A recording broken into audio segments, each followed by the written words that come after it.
There was an earthquake.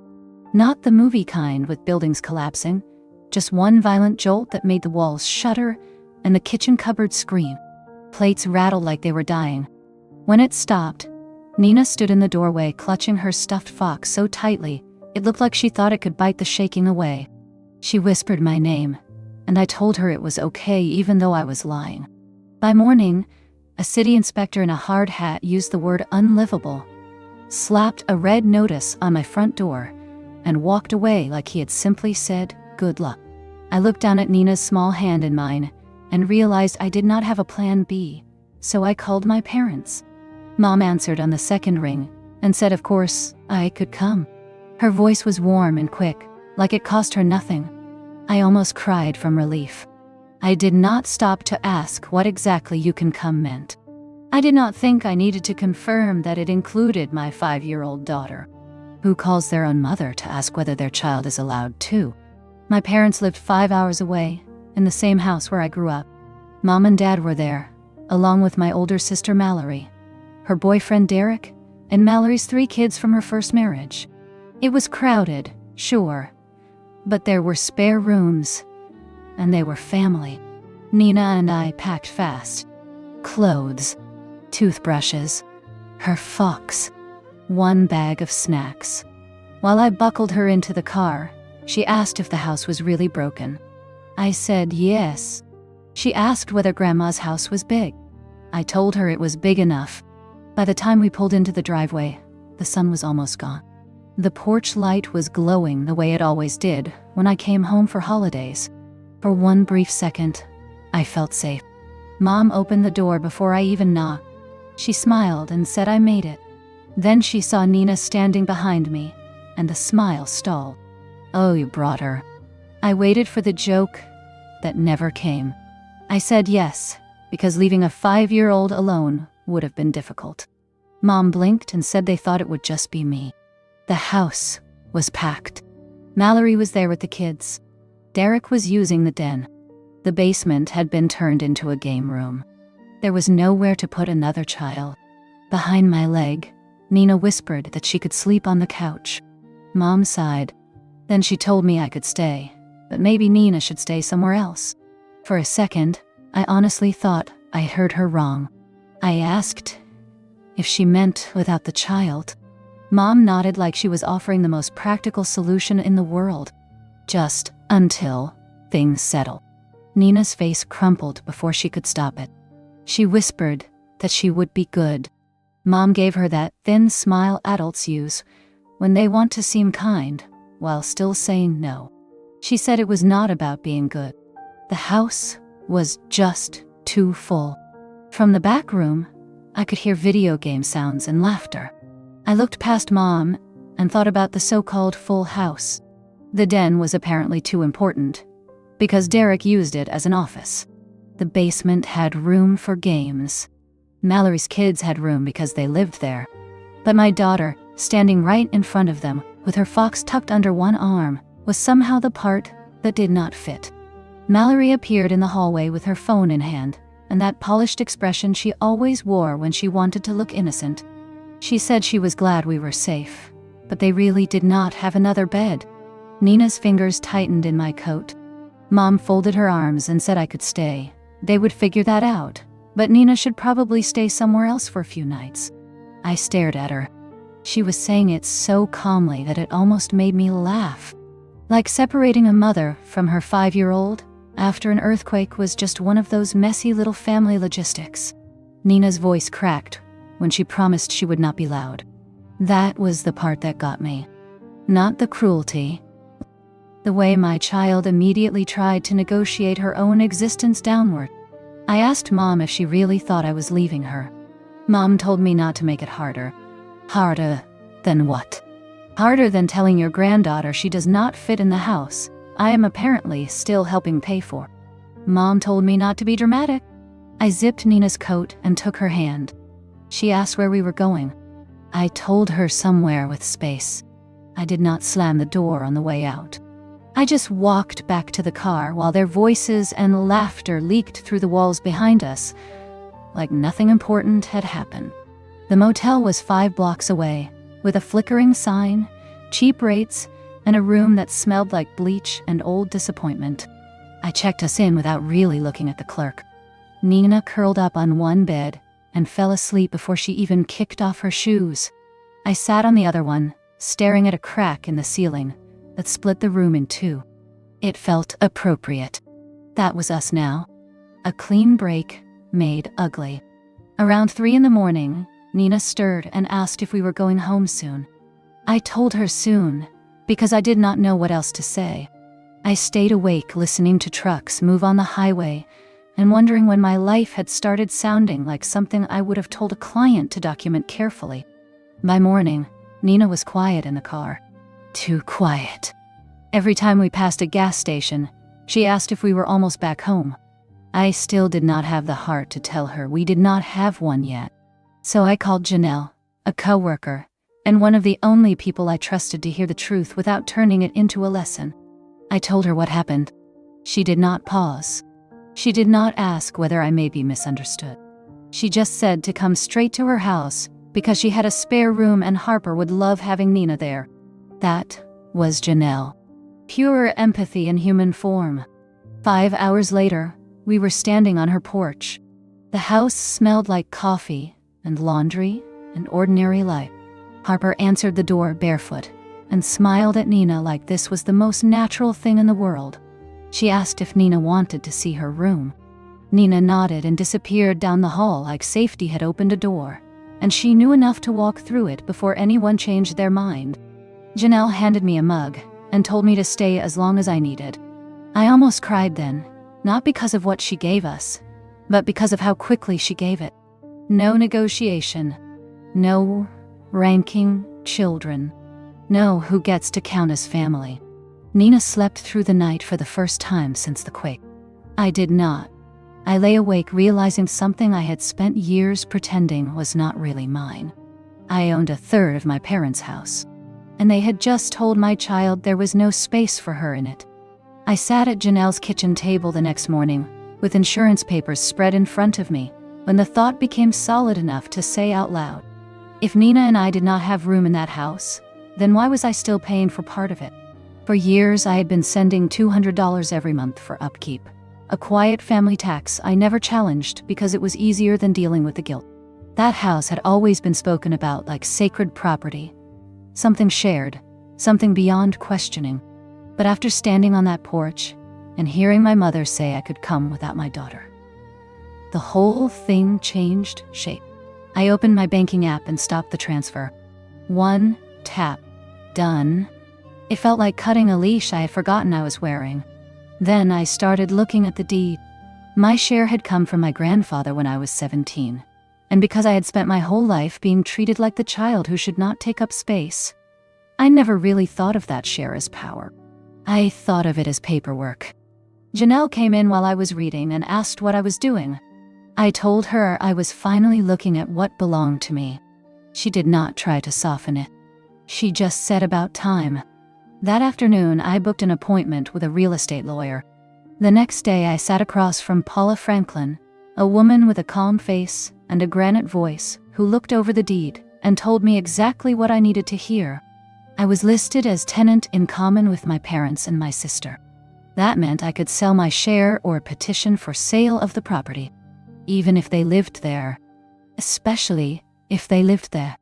I laughed when she said it, because the clean legal reality of it felt almost shocking after years of family fog. She asked what I wanted to do. I told her to move forward. She drafted the notice that same afternoon. By the time I left her office, I felt sharper, more precise, like I had finally picked up the correct tool after trying to survive with my bare hands for too long. 3 days later, the certified letter went out. I did not warn them. I wanted the truth to arrive the same way their cruelty had. Clear, documented, and impossible to take back. The phone rang the next evening, right on schedule. Mom's name lit up my screen before I had even finished reheating leftovers. I answered, and she skipped hello completely. She demanded to know what I had done. I asked whether she meant legally or emotionally, because at that point, both seemed possible. She said the letter claimed I was selling the house. Their house. I repeated the word there because that was interesting. In the background, I heard Mallory's voice rise sharp and ugly, saying I was doing all of this because of that child. I told her that child had a name. Mom snapped that I could not do this to my family. I told her my family had already done plenty to me. Dad came on next, trying on the reasonable voice he always used when panic needed a tie and jacket. He reminded me that I grew up in that house. I said yes. I had also grown up invisible there, and I was surprised he remembered so little of that part. Then Mallory grabbed the phone and said I was going to make them homeless. I told her they were perfectly free to buy me out. She asked where they were supposed to get that kind of money. I said I had no idea. Maybe from all the space they saved by refusing to house my daughter. Then I hung up. I expected guilt after that. Instead, I felt something cleaner than guilt and colder than anger. Clarity. Janelle found me standing at the window holding my phone like it had just stopped being dangerous. She asked if they called. I told her they screamed, so yes, progress. She asked whether I wanted pie or wine. I said both. Outside, Nina and Harper were in the driveway drawing crooked chalk flowers and laughing loud enough to cut through the heaviness. For a second, I thought the earthquake had been the worst thing that could happen to us. Then I realized the quake had only exposed the fault line that had always been there. The ground shook first. My family collapsed. Second. By April, Nina was sleeping through the night again. I still was not. Every night I stared at Janelle's ceiling and waited for the next hit, because families like mine do not let go quietly when money enters the story. When Paula Franklin finally called, I almost thanked her just for bringing a real problem instead of imagined dread. She said my parents had responded. Of course they had. Their new claim was that they had already given me my inheritance years ago, because they had spent my share raising me. I laughed so hard, I scared Janelle's cat off the counter. My childhood had apparently become a billable expense. Paula said it was just a delay tactic. Maybe. But there was something in her voice that told me to brace anyway. The next morning, the gossip started. Not locally. 5 hours of distance buys you geography, not privacy. Mallory posted on social media that some people would evict their own parents if it made them feel powerful. Mom commented with a heart. It was so on brand, I almost admired the efficiency. Janelle slid her phone toward me at breakfast and asked if I was okay. I told her I had always wanted to trend as a villain. I said it dry, but my throat still tightened when I imagined Nina, one day old enough to read those posts. The likes were the worst part. People love a family monster when they can point at one from a safe distance. A week later, Paula called again and told me I needed to sit down. She had found a mortgage on the house. A large one. I said I knew they had taken a loan years ago. Then she said the sentence that changed the shape of everything. I had signed it. 3 seconds later, the file hit my email. 4 signatures. Mom, Dad, Mallory, and mine. Except the me on that page was a stranger's handwriting wearing my name like a cheap coat. Clean strokes. Too careful. Practiced. I called Paula back and told her it was not my signature. She said she had already assumed that. Then she said we needed to report it. For the next 2 days, I moved through the house like a ghost. I cooked, helped Nina color, smiled when Janelle looked worried. But inside, something older than anger had started waking up. They had not just excluded me. They had used me. The hearing was set for the following week. Another 5-hour drive, which gave me too much time to think about what betrayal sounds like once it is translated into legal language. When I walked into the courtroom, Mom gave me the same look she used to save for stains on carpet. Mallory stood with her arms folded tight, posing like a martyr in a family drama no one had asked her to star in. Dad stared at the floor. Paula sat beside me with a binder that looked ordinary and dangerous at the same time. The judge read through my parents' claim that they had already advanced my inheritance, then dismissed it with the kind of tired impatience that comes from seeing bad stories dressed up as evidence too many times. Then Paula raised the mortgage. The whole room changed. Mom's face lost color. Mallory's mouth opened. Dad's hands went white around the edge of the table. The judge said the word forgery, and something inside me unclenched. That was the moment I knew the story had moved beyond family feelings and into fact. The bank investigation followed fast. Too fast for my parents to spin it back into misunderstanding. The signatures were false. The loan documents were compromised. Repayment was demanded. I should have felt triumphant, but what I mostly felt was old. Old in the bone, deep way that comes when you realize how long someone has been willing to use your silence as a tool.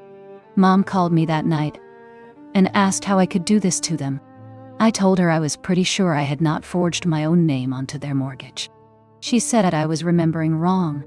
I told her I remembered breathing while they committed a felony. Then Mallory cut in, shrill and desperate, saying I was going to make them homeless. I said welcome to the club and ended the call. After that, the weeks blurred. The lender wanted its money. Their lawyer begged for mercy. Social media kept bleeding pity posts about family destroyed by greed. Janelle started hiding them from me, but I told her I wanted to see them. Not because I believed any of it, because it was proof. Proof that even with facts on the table, they would still choose the prettier lie. The sale order came next. Court appointed agent. Fair market listing.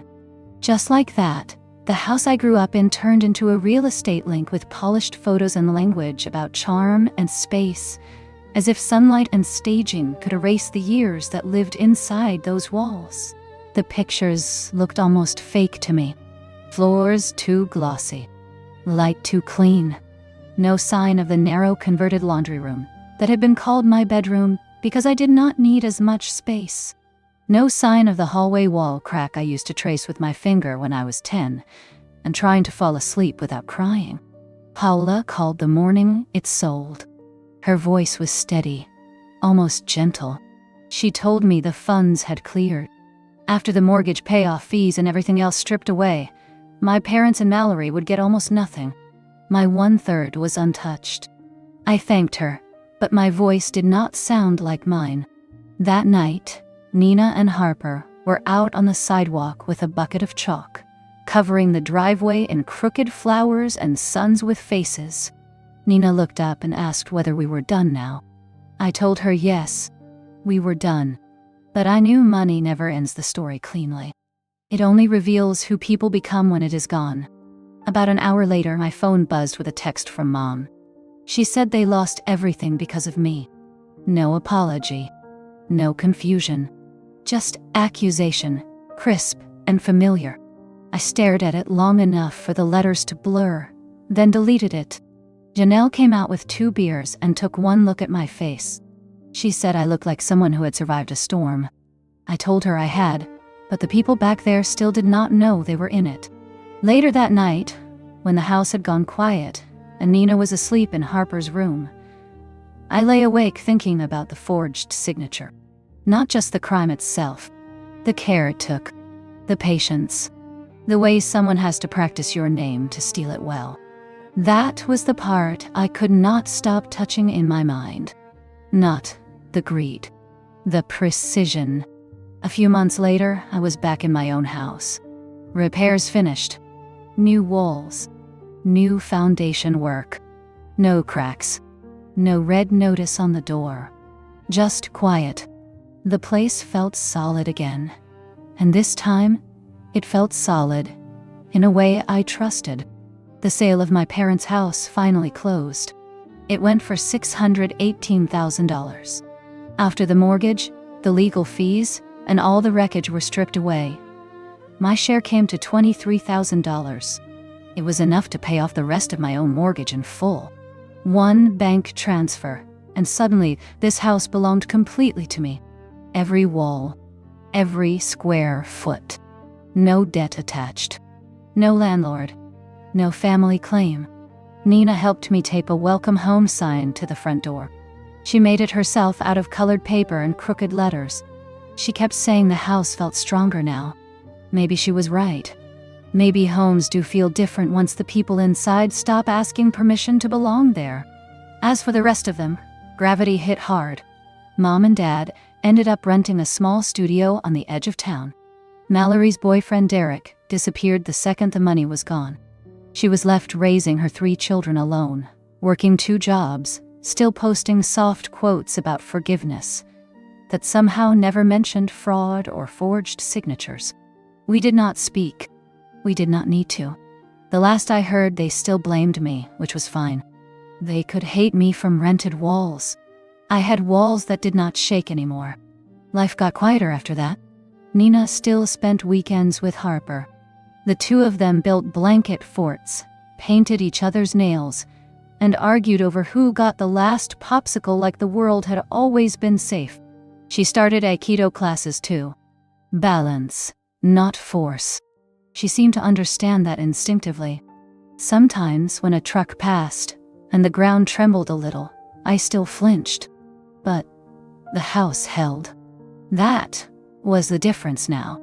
The structure stayed. So did I. I used to think the worst part of that year was the earthquake. The sound of dishes screaming in the cupboards. The red tag on the front door. The inspector saying unlivable without even looking me in the eye. But that was only the first rupture. The real break came later, on my parents' porch, when they looked at my little girl and told me there was room for me, but not for her. That was the moment everything underneath the family story cracked open. The earthquake only made us temporarily homeless. They made their values visible. Nina does not remember every legal detail now, and I do not want her to. She does not need to carry mortgage fraud or court language around in her childhood. What she will remember is simpler. She will remember that when people said there was no room for her, I left with her. She will remember that we found a house where another little girl smiled and made space. She will remember that home is not always where your relatives live. Sometimes it is where someone hands you a mug, points to a spare room, and says stay as long as you need. That matters to me more than the money ever will. Because yes, I reclaimed my share. Yes, I forced a sale. Yes, the truth dragged their forged paper out into daylight. But under all of that was one smaller, more important decision. I stopped translating cruelty into inconvenience. I stopped telling myself not to make trouble. I stopped asking my daughter to survive the kind of family performance I barely survived myself. When Nina asks now whether this house is really ours, I tell her yes. Not because our names are on paper, though they are. Because nobody here has to shrink to fit. Nobody gets asked to leave so someone else can stay comfortable. Nobody has to earn a bed by being easy. The walls do not shake. The ground holds. And the child they said had no place is the reason I finally claimed one. I used to think I came from an ordinary family. Lawn, dog, matching sweaters and old Christmas photos. The kind of setup that looks reassuring from the outside. But if you have ever been the extra child in your own house, you know how that feeling works. There is always a favorite, and it is never you. In our family, that favorite was Mallory. 2 years older, louder, prettier in the ways people rewarded. The kind of girl who could break a lamp and get praised for her creative spirit. I once got grounded for breathing too close to her science project. Mom used to say we were just different types.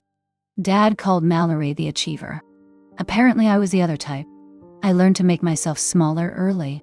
My bedroom was really a converted laundry room because I did not need as much space. Mallory's trophies lived in the hallway. Her friends cut through my room to reach the backyard. I slept with headphones on sometimes just to pretend privacy existed. If you spend enough years as somebody's afterthought, it starts feeling like your first language. You translate everything into do not be difficult. Do not ask for more. Do not make anyone uncomfortable. So when I got a full scholarship 5 hours away at 17, I packed without crying. College was the first quiet place I had ever lived. No Mallory. No interruptions. No one barging in to ask whether I had seen mascara or scissors or their own missing sense of decency. I studied social work, which in retrospect feels almost painfully on the nose. course, I picked the profession built around helping other people survive broken systems. I liked structure. I liked outcomes. I liked the idea that people could be safer if someone just paid attention. When I graduated, my parents mailed a card. Love, Mom and Dad. No gift. No visit. The same summer, Mallory's wedding cost more than my education, and I know that because Mom accidentally texted me details about floral centerpieces meant for her. I laughed. Then I cried. Then I laughed again because sometimes that is the only way to absorb a pattern you already know by heart. Years later, when Nina was officially mine, I still drove down there hoping they might do better with her than they ever did with me. That hope was my last childhood habit. The earthquake finished it. Their porch just made it visible. By the time I met Nina, I was 32, single, overworked, and doing fine in the practical sense. I had a small house, a steady salary, and enough distance from my family to pretend that distance alone counted as healing. Then I got assigned to Keisha's case.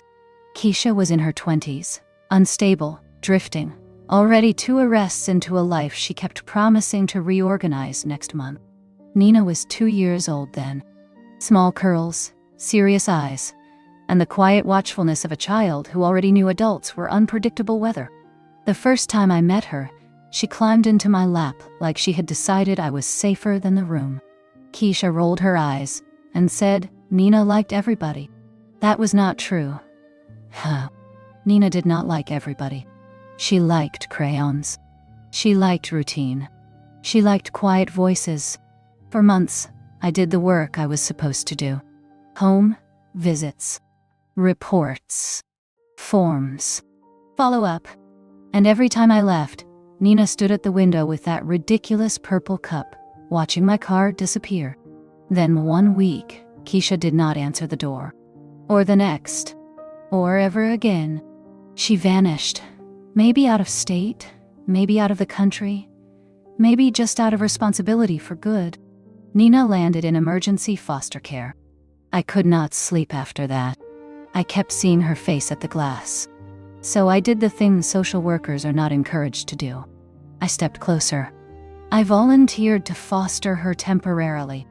Then came the background checks, the paperwork, the waiting. All the hoops systems make good people jump through before they are allowed to love a child officially. Within a month, Nina was sleeping in my guest room. The first night she woke up crying, and I sat on the floor beside her until she fell asleep again. My legs were numb when I stood, but my heart was not. 3 months later, she called me Mama by accident. I did not correct her. When the adoption became final, the judge smiled and congratulated me, like he was handing over a gift. But it did not feel like winning. It felt like balance finally existing somewhere in the world. I called my parents that night expecting, foolishly, some kind of joy. Mom said wow in the tone people use when they mean that is unexpected. Dad asked whether I was sure I wanted to raise someone else's child alone. Mallory sent 3 heart emojis and called it sweet. That was the family celebration. Still, I kept visiting. I kept hoping. Because Nina deserved grandparents, if grandparents were available. What I had not accepted yet was that availability and willingness are not the same thing. The first summer I brought Nina home to meet them properly. She was 4 and still shy in new places, but brave enough to carry drawings for everybody in a manila folder she held against her chest, like a mission. Mallory's children ignored her. Mom accepted the crayon portrait with that tight smile she saves for things she cannot openly reject. Over dinner, Dad asked whether Nina knew she was adopted. I said not yet, because she was still too young to carry that conversation in a useful way. Mom said maybe I should tell her early so she would not think she was really part of the family. I choked on my water. She did not even blink. Later that same night, I overheard her in the kitchen whispering to Mallory that you cannot just buy love. That sentence lodged under my ribs and stayed there. I should have stopped visiting after that. Nina started noticing things long before I admitted them. She once asked why Grandma only hugged her when cameras were out. I lied and said Grandma was shy. By the time Nina turned 5, she had already stopped asking when we were going to visit. I should have listened to that too. Children sense rejection earlier than adults are willing to name it. After the motel, after Janelle's spare room, after the porch scene replayed itself in my head enough times to harden into fact, all of those older moments rearranged themselves. My family did not suddenly become cruel because of an earthquake. The earthquake just removed the excuses. The same people who once told me not to cause trouble, who made me grateful for scraps, who treated Mallory's children like the center of the room and Nina like a technicality, were always going to choose comfort over us. The only shocking part was that I was still hoping they might not. That is what the sale really changed. Not just the house, not just the money. It changed my relationship to pretending. Once I saw how quickly they were willing to say yes to me and no to my daughter in the same breath, there was nowhere left to hide the truth. They had been telling me who counted for years. I just finally believed them. The sale closed, the money moved, and the legal part of the story finally stopped sounding like a threat and started sounding like consequence. After the mortgage fraud, the lender did not care about family feelings. The forged signature had turned sentiment into liability. My parents and Mallory watched the house go from sacred family property to an asset on a listing sheet. Bright photos, clean angles, no trace of the years I spent learning to disappear inside it.